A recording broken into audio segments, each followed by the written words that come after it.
అదే RTV app వార్తల్ని క్షణాల్లో చదివే అవకాశం ఉంటుంది. ఒక న్యూస్ పేపర్, ఒక టెలివిజన్ ఛానల్ మీ చేతుల్లో ఎప్పుడూ ఉంటాయి.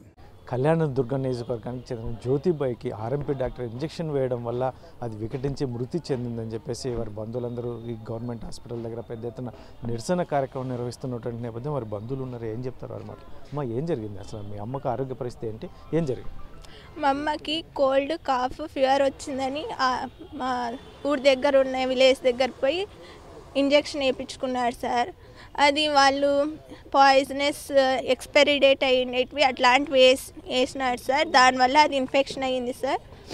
మా అమ్మకి బాగాలేదు, ఇంకా సీరియస్ అయింది సార్. ఒక డే మామూలుగానే ఉంది సార్, నెక్స్ట్ డే దాని సిమ్టమ్స్ చూపించింది సార్. అందుకు మేము కళ్యాణదుర్గంలో ఉన్న ఆర్డిటీ హాస్పిటల్ దగ్గర తీసుకుపోయినాం సార్. అక్కడ కానీ వాళ్ళు కానీ చేతులు ఎత్తేసినారు సార్. పెద్ద హాస్పిటల్స్ తీసుకోపోండి అని చెప్పింటే ఇక్కడ తీసుకొచ్చినాం సార్. మళ్ళీ సవేరా హాస్పిటల్లో తీసుకుపోయినారు సార్. అక్కడ మా అమ్మ చనిపోయింది సార్. ఈరోజు వచ్చా సార్ నేను విజయవాడ నుంచి.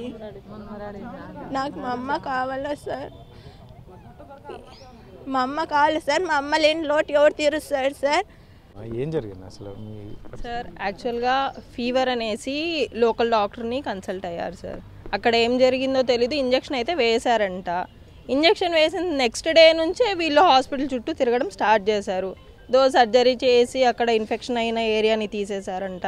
అక్కడ నుంచి సవేరాకి వచ్చారు రెఫర్ చేస్తే. గవర్నమెంట్ హాస్పిటల్లోకి వెళ్తే జీజీహెచ్కి వెళ్తే అక్కడ మా వల్ల కాదు, ఏదర్ బెంగళూరు ఆర్ కర్నూలుకి తీసుకొని వెళ్ళండి అంటే అంతలోపు ఏమన్నా అవుతుందేమని భయంతో ఇక్కడ లోకల్లో కిమ్స్ సవేరాకి వెళ్ళాం సార్. అక్కడ ఏమైందో తెలీదు, అక్కడ వెళ్ళంగానే ఫుల్ సీరియస్ అయింది అని చెప్పి లాస్ట్కి బాడీ బయటకు వచ్చింది సార్. ఫీవర్ అని వెళ్ళిన ఒక చిన్న కంప్లైంట్తో వెళ్ళిన మనిషి లాస్ట్కి బాడీ మా చేతికి వచ్చింది. మరి రీజన్ ఏంటి, ఏం ఇంజెక్షన్ వేశారు అని అడిగితే అవును నేనే వేశాను ఇంజెక్షన్ అని ధైర్యంగా చెప్తున్నారు. ఎవరు వేశారంటే అవును నా అసిస్టెంట్లు వేశారు అని అతను చెప్తున్నాడంట. అసిస్టెంట్ ఏం చేస్తున్నారు ఎక్సెట్రా అని అడిగితే ఒక 6 months నుంచి నా దగ్గర వర్క్ చేస్తున్నారు.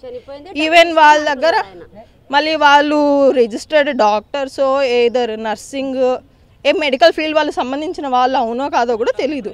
మా అసిస్టెంట్లు వేశారు అని చెప్పి సింపుల్గా చేతులు ఎత్తేస్తున్నారు. సో ఇప్పుడు పాప తినకైతే ఏం తెలీదు, ఈరోజు వచ్చింది తను. మా అమ్మ ఏదైనా అడుగుతుంది సార్. ఎవరు రెస్పాన్సిబిలిటీ? ఇప్పుడు వీళ్ళ ఫ్యూచర్, ఒక ఫ్యామిలీకి ఇప్పుడు వాళ్ళ అమ్మ హెడ్. ఫ్యామిలీకి హెడ్ లేకుండా ఉంటే ఆ ఫ్యామిలీ సిచ్యువేషన్ చెప్పండి. ఏదర్ ఎవరి ఫ్యామిలీ అన్నా కావచ్చు. ఫ్యామిలీకి హెడ్ లేదన్నప్పుడు ఆ ఫ్యామిలీ ఇంకా రోడ్డు మీద పట్టే. ఇప్పుడు వాళ్ళ ఫ్యూచర్ ప్లాన్ ఏంటి? వాళ్ళ ఫ్యూచర్ ఎవరు చూసుకుంటారు? వాళ్ళ ఫ్యామిలీని ఎవరు రన్ చేస్తారు? ఎలా రన్ చేస్తారు? వాళ్ళు ఒక middle class family. Middle class కన్నా ఇంకా వాళ్ళ ఆర్డిటీ తరఫున మెరిట్లో వెళ్ళి ఇది చేస్తున్నారనమాట. ఇప్పుడు ఇంటికి మదర్ లేదు అని చెప్తే ఎవరి కోసం ఉండాలి సార్ వాళ్ళు? చెప్పండి. వాళ్ళకి నెక్స్ట్ వాళ్ళ ఫ్యూచర్ ఏంటి? వాళ్ళు ఎవరి కోసం ఇది ఉండాలి? సింపుల్గా నేను ఇంజెక్షన్ వేసాను, నేను అంత ఇంత కాంపన్సేట్ చేస్తాను అని అంటే ఎట్లా అయిపోతుంది సార్? చెప్పండి. మా ఫ్యామిలీకి ఎవరైతే చేస్తారు ఇప్పుడు? ఆ పిల్లల ఫ్యూచర్ ఏంటి? వాళ్ళు ఏమైనా పెద్ద గ్రాడ్యుయేట్స్ ఎక్సెట్రా ఏం లేదు, జస్ట్ 10th అయిపోయి ఇంటర్ చేస్తుంది. ఇంకా పెద్ద అమ్మాయి ప్రాణం కాబట్టి పోయినారు సార్. మాకు ప్రాణం కావాలి సార్. బాగలేదనే భరోసాతో కదా అక్కడ వెళ్ళింది. మరి ప్రాణం కదా ఇవ్వాల్సింది, ప్రాణం తీస్తారా? ప్రాణం పోయండి రా దేవుడా అని చెప్పి డాక్టర్ దగ్గర చెప్తున్నారు. కానీ ఇతను రాక్షసత్వం, ఎలాంటి వ్యాక్సిన్ ఎవరు ఇచ్చారు? రైట్స్ అది కావాలి సార్. అది కాదు, వాళ్ళు ఒక రోజు కూలికి పోతే సాయంత్రం తెచ్చుకొని తినే స్టేజ్ వాళ్ళది. ఈ రోజు ఈ పిల్లల పరిస్థితి ఎవరు చూస్తారు? అతను ఏ సమాధానం చెప్తాడో మా ముందుకు తీసుకురండి సార్. ఆయనతో మేము మాట్లాడాలి. లేదంటే మాతో పాటు వాడు శవం కావాలి, శవం కావాలి, వాడు సావాలి. నేనే చంపుతా, లేదంటే నేను సార్ వాడనే సావాలా, లేదంటే నేనైనా చేస్తా. ఈ పాప కోసం నేను చేస్తా.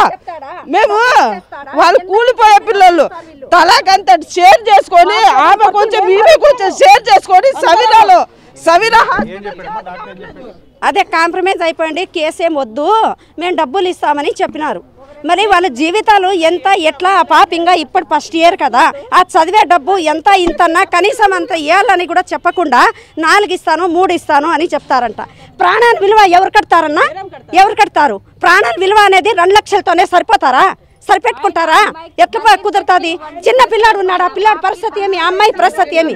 గొర్రెలు కాయాలా బతకాలా? వాళ్ళు ఎవరు దిక్కులేని వాళ్ళు అయిపోయినారు. డాక్టర్ వాడు రావాలి, ఇక్కడికి రావాలి, మేము ఆయనతో మాటలు వినాలి, అంతవరకు మేము వదిలిపెట్టాం సార్. అంతే. ఇప్పుడు నష్టం ఎవరికి కాలేదు సార్, మీకు కాలేదు, మాకు కాలేదు. ఈ పాప పిల్లలకి అయ్యింది, వాళ్ళ ఫ్యూచర్కి ఎవరు గ్యారంటీ ఇవ్వరు. కాబట్టి ఆయన రావాలి. ఎట్లా మోసుకుంటాడు అసలు ఆర్ఎంపీ వాడి పట్టా తీసేయాలి సార్. ఇది మాది. వాళ్ళ బంధువులందరూ పెద్ద ఎత్తున రోధిస్తున్నటువంటి ఏం జరిగిందండి, ఏం చెప్తారు అసలు? ముఖ్యంగా ఆర్ఎంపీ డాక్టర్లు అనేది ఈ జిల్లాలో పుట్టుగొడుగుల్లా పుట్టుకొస్తున్నారు. ఇంత జరుగుతున్న ఈ జిల్లాలో నెలకొకరి 15 రోజులు ఒకరు ప్రాణాలు పోతున్నా కూడా కనీసం పట్టించుకునే పరిస్థితి లేదు. ముఖ్యంగా గిరిజన గ్రామాలు మీకు అందరికీ తెలిసింది, ఎక్కడ మారుమూల ప్రాంతాల్లో అడుగుగుట్టలో ఉంటారు. ఎందుకంటే మా వాళ్ళు తెలియని అవివేకమో లేకపోతే చదువురానో ఇంకోటి ఆర్ఎంపీ డాక్టర్ అనే వ్యక్తి దగ్గరికి వెళ్తే ఇతను ఇంజక్షన్ వేయకుండా అతను కాంపౌండ్లో పనిచేసే 3వ క్లాస్ 4వ క్లాస్ చదివిన ఒక కాంపౌండర్తో ఇంజక్షన్ వేయించి, అరే ఏం ఇంజక్షన్ వేస్తున్నాము, ఇది వేయొచ్చా వేయకూడదు అని కూడా తెలియకోకుండా అతని వల్ల వేయించడం వల్ల ఆమె విపరీతమైన వాపు వచ్చి కళ్యాణదుర్గం ఆసుపత్రి, ఆ తర్వాత అనంతపురం ఆసుపత్రి, మరి కార్పొరేట్ హాస్పిటల్, దాదాపు కుటుంబ సభ్యులు వారి వద్ద ఉన్నటువంటి వాళ్ళ బంధువుల వద్ద అప్పు చేసి దాదాపు 8 లక్షల రూపాయలు ఖర్చు పెట్టినా కూడా ఫలితం లేకపోవడం, ఆమె చనిపోవడం చాలా బాధాకరం. ఇప్పటికైనా రాష్ట్ర ప్రభుత్వం అయితేనేమి, పోలీస్ యంత్రాంగం అయితేనేమి, జిల్లా కలెక్టర్ అయితేనేమి, వైద్య ఆరోగ్య శాఖ అధికారులు అయితేనేమి తక్షణం స్పందించాలి. ఎందుకంటే గిరిజనులు అంటే మీకు తెలుసు, మేము ఎక్కడో మారుమూల ప్రాంతాల్లో ఉంటాం. ఈ రోజుకి సరైన ఆహారం లేక, ఇప్పటికీ మా గ్రామాలకు రావాలంటే, అంబులెన్సులు రావాలంటే రోడ్లు కూడా లేవు. ఇటువంటి పరిస్థితుల్లో ఇలా ఒక మహిళ చనిపోతే మా పరిస్థితి ఏంటి? కాబట్టి ఇప్పటికైనా పోలీస్ యంత్రాంగం ముఖ్యంగా గ్రహించాలి. ఇటువంటి నకిలీ ఆర్ఎంపీలని ఎంతమంది ప్రాణాలతో చెలగాటమారుతున్న ఇటువంటి వారిపై క్రిమినల్ యాక్షన్ తీసుకోవాలి. అలాగే బాధిత కుటుంబం ఎవరైతే ఉన్నారో ప్రభుత్వం తక్షణం స్పందించి ఆ కుటుంబానికి నష్టపరిహారం, వారి విద్యార్థులకు కావాల్సినటువంటి విద్యను అందించేందుకు, ముందుండి చదివించేందుకు ప్రభుత్వం ముందుకు రావాలని చెప్పి తెలియజేస్తున్నాం. ఏమొచ్చింది సార్ ఆమె ఆరోగ్య పరిస్థితి అంటే? అంటే యాక్చువల్లీ మాకు దాని గురించి తెలియదండి. మేము వేరే డ్యూటీలో ఉన్నాము. మహిళకు జ్వరం వచ్చిందని వాళ్ళ దగ్గర ట్రీట్మెంట్ పోయినారని తెలిసింది భూపసముద్రం మన గుమ్మగట్ట మండలంలో. తర్వాత ఇంజక్షన్ వేశారని తెలిసింది. దానివల్ల అది వికటించి గడ్డగట్టి సవేర్ హాస్పిటల్లో ట్రీట్మెంట్ మందుతో చనిపోయారని నిన్న వాళ్ళు వచ్చి కంప్లైంట్ చేయడం జరిగింది. కంప్లైంట్ తీసుకొని కేసు కూడా రిజిస్టర్ చేయడం జరిగింది. పోస్ట్ మార్టం నివేదిక బట్టి మేము ఖచ్చితంగా చర్యలు తీసుకుంటాం. ఎవరైతే వాళ్ళైతే ఆరోపణ చేస్తున్నట్లు ఆర్ఎంపీ డాక్టర్ పైన అయితేనేమి, వాళ్ళ అసిస్టెంట్లు అయితేనేమి చట్టపరంగా కఠినంగా చర్యలు అయితే తీసుకుంటాం. బాధితులకు కూడా మేము మానవతా దృక్పథంతో మా వరకు ఏం సహాయం చేయాలని కూడా వాళ్ళకి చట్టప్రకారంగా అన్ని రకాల సహాయాలు మేము చేస్తాం. మొత్తం మీద అయితే మాత్రం కళ్యాణదుర్గానికి చెందినటువంటి జ్యోతిబాయి పరిస్థితి, ఆరోగ్య పరిస్థితి, జ్వరం వచ్చినట్టు వెంటనే ఆర్ఎంపీ డాక్టర్కి దగ్గరికి వెళ్ళిన నేపథ్యంలో ఏకంగా ప్రాణాలు నిలబడతాయి అనుకున్న నేపథ్యంలో ప్రాణాలు కోల్పోవడం అనేది దురదృష్టమైన సంఘటన. ఇటువంటి పరిస్థితుల్లోనే మొత్తం మీద అయితే మాత్రం బాధిత కుటుంబానికి న్యాయం జరగాలి అని చెప్పేసి వారి బంధువులు ఆరోపిస్తున్నటువంటి నేపథ్యం. అయితే ఆ డాక్టర్ రావాలి, మా దగ్గరికి రావాలి, మా ముందు హాజరుపరచాలని కూడా వారు డిమాండ్ చేస్తున్నారు. కాకపోతే మాత్రం దీనికి న్యాయం జరగాలి. ఎందుకంటే ఆర్ఎంపీ డాక్టర్లతో ఇటువంటివి చర్యలు వారికి అవగాహన లేకుండా ఇటువంటి పరిస్థితుల్లోనే ఆర్ఎంపీ డాక్టర్ దగ్గరికి వెళ్ళినటువంటి నేపథ్యం. ఇటువంటి పరిస్థితుల్లో ఏకంగా ప్రాణాలు కోల్పోవడం అనేది చాలా దురదృష్టమైన సంఘటన. వాళ్ళ పిల్లలు కూడా చిన్నపిల్లలు చదువుకుంటున్నారు కాబట్టి వారికి న్యాయం చేయాలి. లేకపోతే ఖచ్చితంగా ఏంటంటే మా వైపు నుంచి నిరసనగా దిగడానికి కూడా సిద్ధంగా ఉన్నాము అని చెప్పేసి వారు చెప్తున్నటువంటి నేపథ్యం. కెమెరా పర్సన్ సుధాకర్తో చల్లకనేడు RTV అనంతపురం.